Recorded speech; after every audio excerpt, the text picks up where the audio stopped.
PDF biology. अगर आप MPPSC assistant professor की प्रिपरेशंस कर रहे हैं तो ये वीडियो आपके लिए है। इस वीडियो में हम लोग बात करने वाले हैं 9 जून को जो एग्ज़ाम हुआ है एमपीपीएससी असिस्टेंट प्रोफेसर का बॉटनी सब्जेक्ट के लिए, और उस बॉटनी सब्जेक्ट का जो जनरल का पेपर है मीन्स जीएस का पेपर है, उस जीएस के पेपर को लेकर के यहाँ पे डिस्कस करने वाले हैं।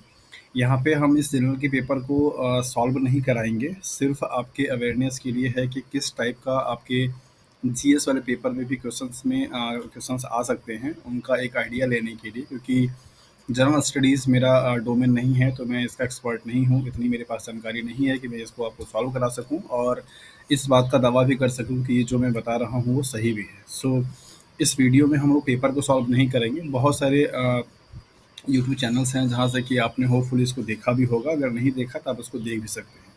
ये किसी एक स्टूडेंट से मैंने पेपर लिया है और 9 जून को एग्ज़ाम हुआ था बॉटनी का। और बॉटनी जैसा कि सबको मालूम है कि 2 पेपर होंगे, पेपर 1 और पेपर 2। और पेपर 1 जो होगा आपका वो जीएस का होगा, और ये जो पेपर होगा इसमें 50 क्वेश्चंस होंगे और टोटल आपका ये 200 मार्क्स का होगा, राइट। और बाकी जो आपके ये वाले पेपर होंगे मेंस वाले, उनका अलग से मार्किंग है, उनको अलग पेपर में दिया जाएगा, राइट। तो ये जो 200 नंबर का आपका पेपर है, इसमें किसी भी कैंडिडेट को जो कि जनरल कैटेगरी में आता है, मतलब अगर आप एमपी के जनरल में हैं तो, और अदर स्टेट के हैं तो भी 40% आपको स्कोर करना ज़रूरी है, कंपलसरी है। अगर आप 40% से कम स्कोर करते हैं तो फिर आपकी कॉपी इवेलुएट नहीं की जाएगी। इंडिविजुअली पेपर 1 एंड पेपर 2 दोनों ही कंडीशंस में 40% का स्कोर करना मिनिमम क्राइटेरिया है इस एग्ज़ाम में क्वालिफाई करने के लिए, राइट। तो इंस्ट्रक्शंस में आपको सब कुछ यहाँ पे लिख रखा है, और जैसा कि यहाँ पे आपको थोड़ा सा दिख भी रहा होगा, 50 क्वेश्चंस का ये पेपर है, 200 नंबर का आपका टोटल ये मार्किंग है। ये पेपर आपका बाईलिंगुअल है, हिंदी और इंग्लिश दोनों में है। अगर जो भी कैंडिडेट्स इंग्लिश में कंफर्ट नहीं है तो वो हिंदी में क्वेश्चंस कर सकते हैं। हालांकि अभी जो आपके सामने पेपर ये डिस्प्ले होगा, यहाँ पे सिर्फ और सिर्फ इंग्लिश लैंग्वेज में है। आपको इंस्ट्रक्शंस पूरा प्रॉपर दे रखा है, कोई नेगेटिव मार्किंग नहीं है। विदाउट नेगेटिव मार्किंग की 1 नंबर 4 क्वेश्चंस का है, और आपको 50 क्वेश्चंस को सॉल्व करने के लिए 1 घंटे का टाइम दिया जाएगा। तो जो लोग जूलॉजी से प्रिपरेशन कर रहे हैं, जिनका कि एग्ज़ाम 4 अगस्त को है, और उनके लिए भी यही सेम पैटर्न होने वाला है। तो चूँकि ज़्यादा टाइम नहीं बचा है, दैट इज़ वाई पेपर जो आपका जीएस का है, ये जीएस का पेपर आप देख लीजिए। और अगर आप तैयारी कर रहे हैं तो अपनी प्रिपरेशंस को थोड़ा इस पेपर के अकॉर्डिंगली भी तैयारी करने की कोशिश कीजिए कि कहाँ से आया हुआ है। अगर आपने सिलेबस देखा हुआ होगा तो आपको मालूम है कि जीएस के पेपर में पूरा कुछ डोमेन्स बटे हुए हैं, कि आपका कंप्यूटर इन्फॉर्मेशन से आएगा, मध्य प्रदेश के पूरे जीएस से आएगा, फिर पॉलिटिकल पॉइंट ऑफ व्यू से आएगा, फिर करंट अफेयर से आएगा। इस तरीके से चीज़ें दे रखी हैं, राइट। बट यहाँ पे जो क्वेश्चंस देखने को मिला, और उसमें मैक्सिमम जो क्वेश्चन था उनका पूरा का पूरा सेंटर एमपी के ही जीएस को लेकर के था। यहाँ पे नेशनल या इंटरनेशनल को लेकर के ज़्यादा कुछ यहाँ पे दिखाई नहीं दिया। तो सजेशंस मेरा यही है आप सभी लोगों को लिए कि एमपी स्पेशल की जो भी बुक आप फॉलो कर रहे हैं, उसमें एमपी के ही पूरे जनरल स्टडीज़ को लेकर के आप स्टडी कीजिए। खास करके सेंसस को लेकर के जो भी जनगणना 2011 की हुई है, उसके अकॉर्डिंगली बहुत सारे क्वेश्चंस यहाँ पर आए हुए हैं कि सबसे हाईएस्ट डेंसिटी वाला कौन सा इनका डिस्ट्रिक्ट रिपोर्टेड किया गया, किस में सबसे हाईएस्ट जनसंख्या की वृद्धि हुई, कौन से कैटेगरी वाइज भी दे रखा है कि शेड्यूल कास्ट का सबसे ज़्यादा कहाँ पे आपको जन देखने को मिलता है। तो एक तो आपका वो हो गया कि आपको सेंसस अच्छे तरीके से पढ़ के जाना, जनगणना जो है वो अच्छे ठीक तरीके से आपको पढ़ के जाना। देख लीजिए यहाँ पे ये क्वेश्चन भी आपको यहाँ पे दिखाई दे रहा होगा, राइट। और इसके साथ साथ में आपको वहाँ के कुछ जो पॉलिटिकल जो लीडर्स रहे हैं उनके बारे में आपको स्टडी करनी है अच्छे तरीके से, और वहाँ की जो मेजर इंपॉर्टेंट चीज़ें हैं उनके बारे में भी। तो अगर आपका जो इंटरनेशनल वाला जो करंट अफेयर है और नेशनल वाला है, अगर वो थोड़ा वीक भी है, अगर आप उस पर ध्यान नहीं दे पाए हैं तो भी कोई बात नहीं है। 50 क्वेश्चंस में से मेजॉरिटी जो क्वेश्चंस आपके आए हुए हैं वो एमपी को ही सेंट्रलाइज करके आया हुआ है। हालांकि इस बात का कोई श्योरिटी नहीं है कि ऐसा ही पेपर आपके जूलॉजी वाले में भी आएगा, बट एक अनुमान है कि हाँ, इन टॉपिक को आप अच्छे से कवर कर सकते हैं, राइट। तो अब यहाँ पे क्वेश्चंस को मैं रीड करके उसको तो आपको बताने में कोई फ़ायदा नहीं, क्योंकि मैं इन क्वेश्चंस को आपको सॉल्व नहीं कराने जाने वाला हूँ, जैसा कि आपको मालूम है, पहले से मैंने बता दिया। तो आपको जैसे ई गवर्नेंस के बारे में दे रखा है, इसके साथ साथ में यहाँ पे मध्य प्रदेश के सेंसस जो भी 2001 से 2011 के बीच में जो उनके पॉपुलेशन में नंबर्स में इंक्रीमेंट हुआ है, उनको लेकर के दिया हुआ है। राइट। और कुछ-कुछ तो आपको वेबसाइट्स के बारे में ही पूछ दिया गया कि हाँ, किस तरीके की वेबसाइट्स आप यूज़ करते हैं या फिर उनके लिए वेबसाइट का लिंक होगा वो आप क्या यूज़ कर सकते हैं। इस तरीके का भी क्वेश्चन्स यहाँ पे पूछा गया है। जैसे देखिए यहाँ पे एक क्वेश्चन है, which are the following can be used to reach to the website of the unique identification authority of India.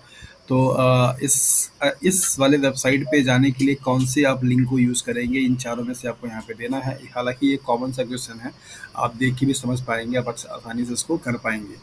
और इसके साथ-साथ में यहाँ पे देखिए, who was the founder of Tomar dynasty, ऐसे कुछ करके यहाँ पे लिखा हुआ है, जो कि उनके मध्य प्रदेश का ही कोई रहे हैं वो।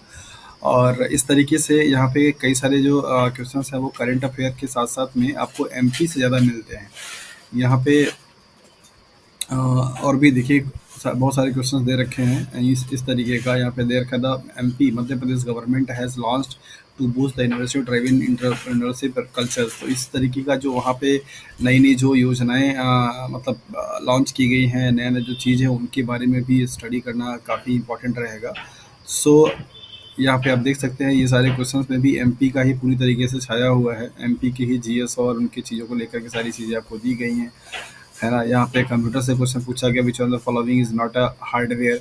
हार्डवेयर को लेकर के सवाल आपसे पूछे गए कि इनमें से कौन सा हार्डवेयर नहीं है। हालांकि आईसीटी वाला जो सेक्शन होगा उसके क्वेश्चन आप आसानी से कर पाएंगे, कोई दिक्कत मेरे ख्याल से उसमें नहीं होना चाहिए। हैकिंग को लेकर के पूछा गया है सवाल यहाँ पे, और यूएसडीटी के बारे में भी पूछा गया है। तो इस तरीके से 50 जो क्वेश्चंस आपको दिए गए हैं, उन 50 क्वेश्चंस में ज़्यादातर जो एमपी के ही चीज़ें, जो भी योजनाएं लॉन्च की गई हैं, जो भी वेबसाइट लॉन्च की गई हैं, जो भी पब्लिक वेलफेयर के लिए जो चीज़ें की गई उन तक आप कैसे रीच कर पाते हैं, इन सारी चीज़ों को लेकर के क्या किया गया है, सवाल पूछे गए हैं। और कुछ वहाँ के हिस्टोरिकल जो फिगर रहे हैं उनको लेकर के भी सवाल यहाँ पे दिए गए हैं। सो डियर एस्पिरेंट्स, अगर आप जो भी जीएस की तैयारी आप कर रहे हैं, जिस किसी भी बुक से फॉलो कर रहे हैं, वैसे तो होपफुली कि अभी तक आप लोगों ने उसके लिए बुक वगैरह का अरेंजमेंट कर लिया होगा।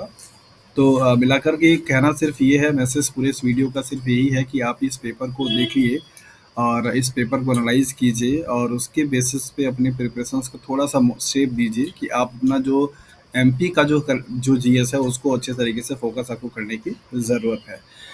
नेक्स्ट वीडियो में हम लोग बॉटनी का जो पेपर आया हुआ है उस पेपर के भी बहुत सारे क्वेश्चंस हैं, जो कि मतलब कि आपके जो बहुत सारे टॉपिक्स हैं जो कि आपके जूलॉजी के लिए भी कॉमन हो जाते हैं, जैसे मॉलिक्यूलर बायोलॉजी है, सेल बायोलॉजी है, और दैट इज़ इंस्ट्रूमेंटेशन है। तो बहुत सारा सवाल आया हुआ है उस बॉटनी पेपर में भी, तो कोशिश करेंगे उन सारे क्वेश्चंस को भी आपके सामने रखने का, जिससे आपको एक आइडिया लग पाए कि किस स्टैंडर्ड का क्वेश्चंस आपको देखने को मिलेगा। क्योंकि 2017 के पेपर से और अब के पेपर में काफ़ी डिफरेंसेस देखने को मिला है।